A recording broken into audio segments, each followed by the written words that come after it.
सबसे पहले हेडलाइंस। और हेडलाइंस आज की बड़ी यही है, खबर बड़ी यही है कि कर्नाटक की कुमारस्वामी सरकार से हिमायत वापस लेने वाले 2 आजाद एमएलए की अर्जी पर जरूरत पड़ी तो कल समाअत हो सकती है। समाअत के दौरान अदालत ने कहा कि उन्हें उम्मीद है कि स्पीकर आज शाम तक फ्लोर टेस्ट करा लेंगे।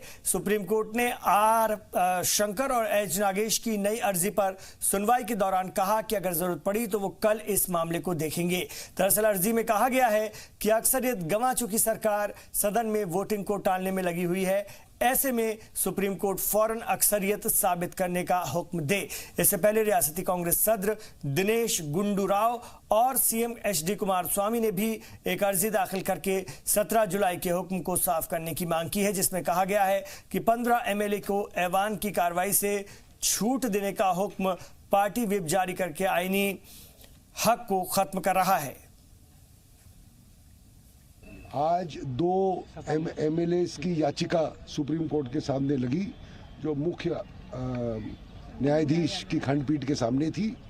उस याचिका में ये 2 एमएलएस जो हैं, एक इंडिपेंडेंट है और एक और पार्टी के हैं, उन्होंने ये मांगा है कि स्पीकर को एक डायरेक्शन इशू किया जाए कि आज के आज ही फ्लोर टेस्ट किया जाए, क्योंकि फ्लोर टेस्ट पिछले 3-4 दिन से धीरे चल रहा है। स्पीकर ने कल शाम को कहा, आपने देखा होगा कि मैं शाम को करूंगा, फिर कहा मैं रात तक करूंगा, लेकिन कल 12 बजे तक रात्रि को नहीं किया।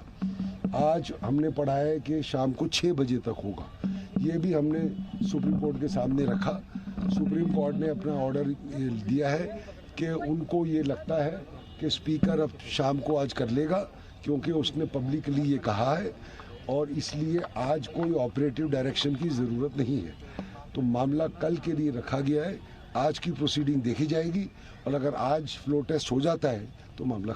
उधर बागी अरकान असेंबली ने स्पीकर को खत लिखकर 4 हफ्ते का वक्त मांगा है। स्पीकर ने बागियों से आज मिलकर अपनी बात रखने की बात कही थी। इस बीच कांग्रेस ने व्हिप को लेकर के स्पीकर के सामने अर्जी दाखिल की। पार्टी ने कहा कि अदालत ने उनकी व्हिप वाली बात वाजे कर दी है, लेकिन इसे जारी करने के लिए पार्टी को वक्त की जरूरत है। वाज़ेह है कि कर्नाटक कांग्रेस सदस्य दिनेश गुंडू राव ने सुप्रीम कोर्ट में एक अर्जी दाखिल करके 16 जुलाई के बाद यानी 17 जुलाई को हुक्म को साफ करने की मांग की थी, जिसमें कहा गया है कि 15 एमएलए को ऐवान की कार्रवाई से छूट देने का हुक्म पार्टी व्हिप जारी करने के आईनी हक को खत्म कर रहा है, जिस पर अदालत ने कल अपना रुख साफ कर दिया है। Advocate and Congress leader Shri Ugrappa ji has argued on our behalf in front of the Honorable Speaker on the disqualification petition, and I'm sure as per the intentions of the anti-defection law, all these members who have betrayed, stabbed the Congress party in the back and also the JDS, they all stand to get disqualified, because by the way of conduct, their behavior, their malafide intentions. So this is a fit case for anti-defection law to be applied and all of them to be disqualified. So we are very confident. Excellent arguments were made by our Shri Ugrappa and other advocates, and I'm sure that these MLAs who were elected from the Congress party, whose political career has been built with the Congress party, will be taught a fitting lesson by this judgment. The Honorable Speaker had issued an emergent notice to all the respondents, all the 16 MLAs, stating that it is going to be a final hearing in regard to the disqualification issue is concerned. On behalf of the 16 MLAs, some of the advocates, along with senior counsel Ashok Arnalli, they appeared and some of them have filed a memo of appearance, and they argued, they made their arguments on behalf of the respondents, stating that disqualifications petitions are not maintainable. In a counter argument, we made it very clear that as per the provisions of 10th schedule, there are 3 grounds on which a legislator or a member of an assembly can be disqualified. तो कुमारस्वामी हुकूमत के अक्सरियत साबित करने को लेकर ऐवान में आज भी हंगामा होता रहा और इस दौरान सीएम कुमारस्वामी ने अपने दर्द का इजहार किया। उन्होंने कहा कि उन्हें उम्मीद थी कि कुछ एमएलए वापस आएंगे, लेकिन ऐसा नहीं हो पाया। खुद को एक्सीडेंटल सीएम बताते हुए कुमारस्वामी ने इस्तीफे के इशारे दिए। ऐवान की कार्रवाई शुरू होने से पहले जहां बीजेपी आज के दिन को एक बार फिर कुमारस्वामी हुकूमत का आखिरी दिन बताती नजर आई, जबकि इत्तेहाद लगातार अक्सरियत हासिल करने का दावा करता नजर आया। वाज़ेह है कि बागियों पर सुप्रीम कोर्ट के अबूरी फैसले के बाद रियासती असेंबली में फ्लोर टेस्ट का अमल बुध से ही शुरू हुआ था। सीएम कुमारस्वामी ने अपनी तकरीर के दौरान बीजेपी पर जमकर निशाना साधा, जबकि लीडर अपोजिशन बीएस येदियुरप्पा जहां बिना किसी बहस के वोटिंग कराने की मांग कर रहे थे। Independent MLAs, they are just here only within few kilometers, within 1 kilometer. Independent and one this one. Let they come. I'm waiting for them. So you are sure of you will get all the. Let me see. Let me see. Yediyurappa in the floor of the house and Jagdish Shettar, they are telling that what the whip doesn't have any value. It is the shame of them. Why they have issued whip to their party members? Why? What is about the 10th schedule, where the Supreme Court has said? They are just misguiding my legislator, they are misguiding my friends, they are misguiding the entire nation, they are misguiding all party legislators. तो कर्नाटक के सियासी update के लिए एक बार सीधे रुख करते हैं बेंगलुरु का, जहां पर फोन लाइन पर मौजूद हैं हमारे रिपोर्टर जयपाल शर्मा। लाइव हमारे साथ जुड़ गए हैं बेंगलुरु से। आइए उनसे बात करते हैं। जयपाल शर्मा, ये जानना चाहेंगे सबसे पहले तो ताजा सूरत हाल फिलहाल क्या है? जी देखिए, ऐसा लग रहा है कि आज जो है ये फ्लोर टेस्ट हो पाएगा, क्योंकि इस वक्त जो सदन के अंदर में मुख्यमंत्री कुमारस्वामी अपनी फाइनल स्पीच दे रहे हैं। कल स्पीकर ने कहा था कि वो 6 बजे का वक्त मुकर्रर कर रहे हैं जिस वक्त में फ्लोर टेस्ट होगा, और अब वो मौका आ गया है। हालांकि अभी 6 से कुछ ज़्यादा वक्त हो गया है, लेकिन मुख्यमंत्री अभी बोल रहे हैं और उनके बोलने के तुरंत बाद जो है वो फ्लोर टेस्ट की कार्रवाई शुरू होगी। वहीं दूसरी ओर जो है एक तरह का तनाव पूरे दोनों पार्टियों के बीच में बढ़ गया है। शहर के अंदर में भी थोड़ी सी गहमा गहमी बढ़ गई है, क्योंकि अभी जो 2 इंडिपेंडेंट विधायक हैं वो रेसकोर्स रोड पे टिके हुए हैं और उनको अभी सदन आना है। इस बीच वहां पर कांग्रेस और बीजेपी के कार्यकर्ता पहुंच गए। कांग्रेस के कार्यकर्ता विरोध करने पहुंचे थे और भारतीय जनता पार्टी के कार्यकर्ता उनको रोकने के लिए, और दोनों के बीच में एक तरह से बहुत झगड़े की स्थिति हो गई। पुलिस को बीच में आना पड़ा। इस बीच में पुलिस कमिश्नर जो है पूरे बेंगलोर सिटी के अंदर में अगले 48 घंटों के लिए 144 धारा लागू कर दी है। शराब और बार जो भी हैं की जो दुकानें हैं वो अगले 48 घंटे के लिए बंद रहेंगी और किसी को भी कानून में हाथ लेने की इजाजत नहीं है। इस तरह का स्पष्ट निर्देश तो ये क्लियर हो चुका है। ये हम अपने नाज़रीन को जरूर बता दें कि फ्लोर टेस्ट आज होने जा रहा है, करीब करीब ये तय है, अगर कोई बहुत बड़ी दिक्कत नहीं हुई तो। जी बिल्कुल, अभी तक जो हालात हैं उसके अंदर ऐसा लग रहा है कि अब थोड़ी देर के बाद जैसे ही सीएम अपनी स्पीच खत्म करेंगे, उसके बाद स्पीकर जो है वो अनाउंस करेंगे कि अब वो फ्लोर टेस्ट के लिए सबको आमंत्रित करते हैं। थोड़ी देर का वक्त दिया जाएगा और उसके बाद तमाम लोग जब आकर के असेंबली में बैठ जाएंगे, उसके बाद एक बार फ्लोर टेस्ट हो जाएगा। उम्मीद की जानी चाहिए कि अगले 1 घंटे के बाद ये नतीजा आ जाएगा कि कुमारस्वामी की हुकूमत कर्नाटक में बरकरार रहती है या वो उनके हाथ से चली जाती है। जयपाल शर्मा, आप लगातार इस चीज को कवर कर रहे हैं, लगातार वहां के सियासी हालात पर नजर बनाए रखे हुए हैं। क्या लगता है दरअसल क्या हो सकता है? आपका अपना भी तज्जिया होगा, हो क्या सकता है? क्या कुमारस्वामी हुकूमत बचा ले जाएंगे? इसकी संभावनाएं अगर हम टटोलने की कोशिश करें, इम्कानात देखने की कोशिश करें, तो कितने फीसद है आपके मुताबिक? जी देखिए, ये जो हुकूमत को बचाने का सवाल है, विश्वास मत का सवाल है, ये नंबरों का खेल है। और इस वक्त अगर नंबर की स्थिति देखें तो भारतीय जनता पार्टी बहुत बेहतर है, क्योंकि उसके पास 105 नुमाइंदे खुद के हैं, 2 नुमाइंदे उससे इंडिपेंडेंट हैं जो उनको समर्थन दे रहे हैं, इसलिए उनकी संख्या जो 107 है।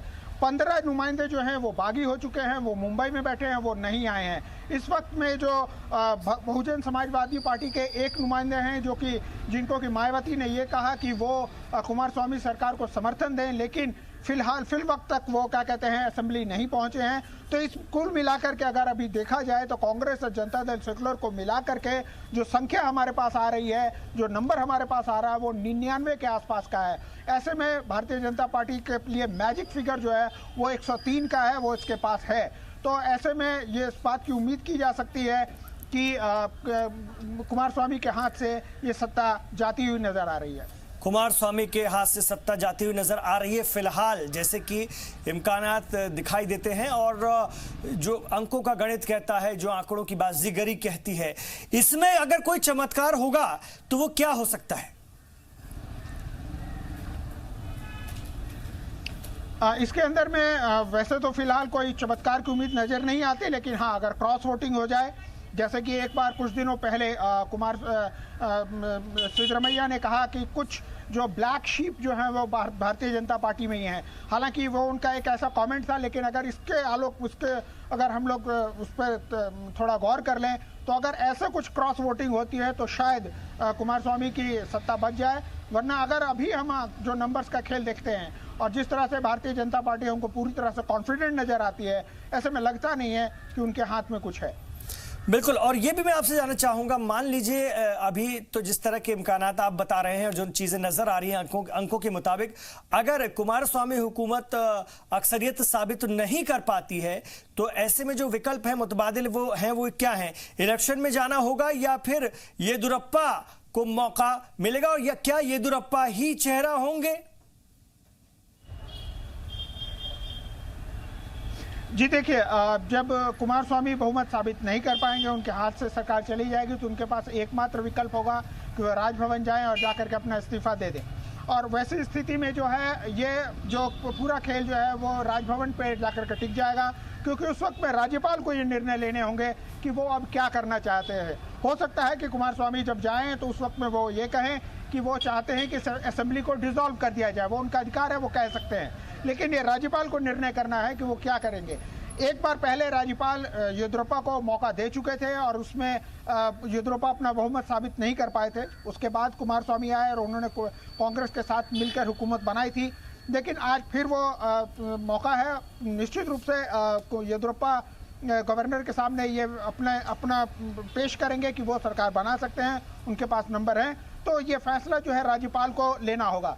रहा सवाल कि क्या भारतीय जनता पार्टी का चेहरा सिर्फ येदियुरप्पा है, तो इस बात में कहीं कोई शक नहीं है, क्योंकि इस वक्त जो भारतीय जनता पार्टी के पास सबसे बड़ा चेहरा है वो येदियुरप्पा का ही है, क्योंकि येदियुरप्पा एक ऐसे लीडर हैं जो कि पूरे कर्नाटका में जाने जाते हैं, एक मास लीडर माने जाते हैं, और तबका कोई भी हो, भले ही वो लिंगायत कम्युनिटी से आते हों, लेकिन लिंगायत, वोकालिगा, गरीब, दलित, यहाँ तक कि कुछ हद तक मुस्लिमों में भी वो बहुत ज़्यादा पॉपुलर हैं। तो एक कम से कम जो है वो भारतीय जनता पार्टी के पास एक जो चेहरा फिलहाल है वो येदियुरप्पा ही है। इसके ऊपर में फिलहाल कहीं कोई ये समझ में नहीं आता।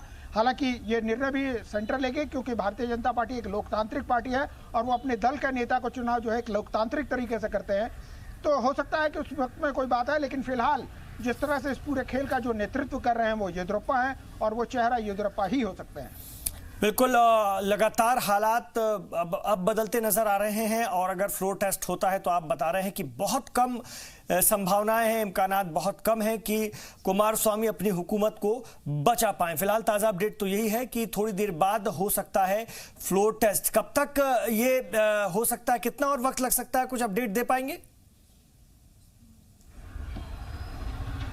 जी देखिए, ये जो बहस है, ये जो फ्लोर टेस्ट का विश्वास मत को लेकर के जो बहस वो पिछले 4 दिनों से चल रही है, बहुत सारे लोगों ने बोला है, और ये मौका होता है जिस वक्त में मुख्यमंत्री अपने तरफ से बात करता है, उसमें जो सवाल उठाए गए हैं उनके जवाब देता है। तो अभी जिस वक्त मैं आपके सामने में आया हूँ उससे थोड़ी देर पहले, लगभग 10-15 मिनट पहले मुख्यमंत्री ने बोलना शुरू किया था।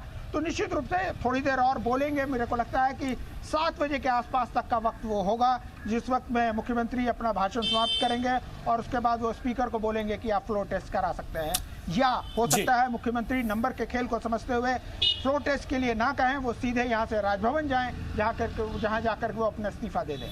शुक्रिया इस पूरी जानकारी के लिए जयपाल शर्मा। हम आपसे वक्त वक्त पर अपडेट लेते रहेंगे।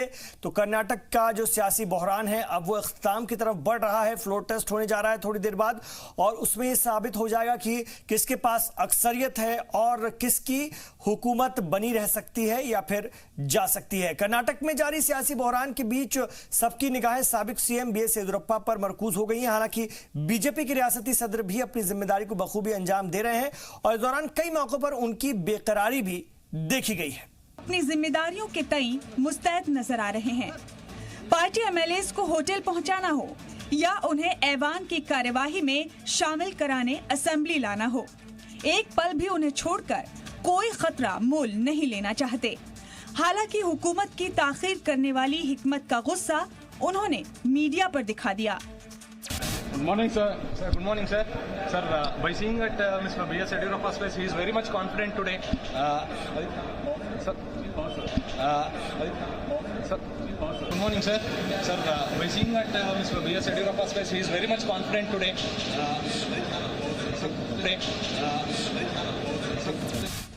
हुक्मरान जमात और स्पीकर के वादे पर भरोसा कर उन्हें उम्मीद थी कि पीर को कुमारस्वामी हुकूमत का आखिरी दिन होगा।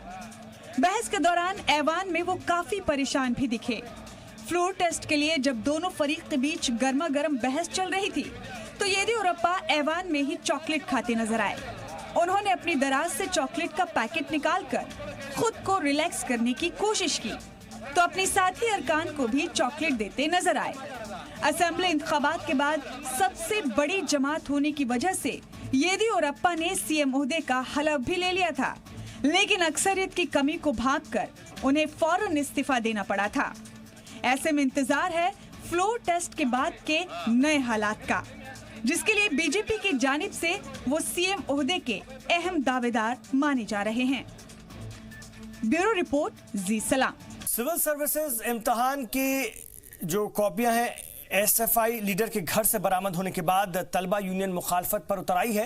कांग्रेस की तलबा तंजीम ने सेक्रेटरीट के सामने भूख हड़ताल शुरू कर दी है। हड़ताल के 5वें दिन मुजाहिरीन का इल्जाम है कि काफी दिनों से ऐसे इम्तहानात में धांधली हो रही है जिसकी सीबीआई जांच होनी जरूरी है। कांग्रेस ने बाया महाज हुकूमत में हो रहे बदउनवानियों का मुद्दा भी उठाया। उनका कहना है कि पूरी इंतजामिया लेफ्ट लीडरान के हाथ में खेल रही है, जिसके तलबा का मुस्तकबिल खतरे में पड़ता जा रहा है। तो दूसरी जानिब आज बीजेपी की तलबा विंग एबीवीपी ने भी मुजाहरा किया। Actually, we started this strike for demanding CBI inquiry for this malpractices in the PSC examination and university examination, and this hunger strike is in the 5th day. So we are demanding this CBI inquiry on the malpractices in the PSC examination and the university examination. There is no such a positive decision from the side of government, so we are continuing our strike.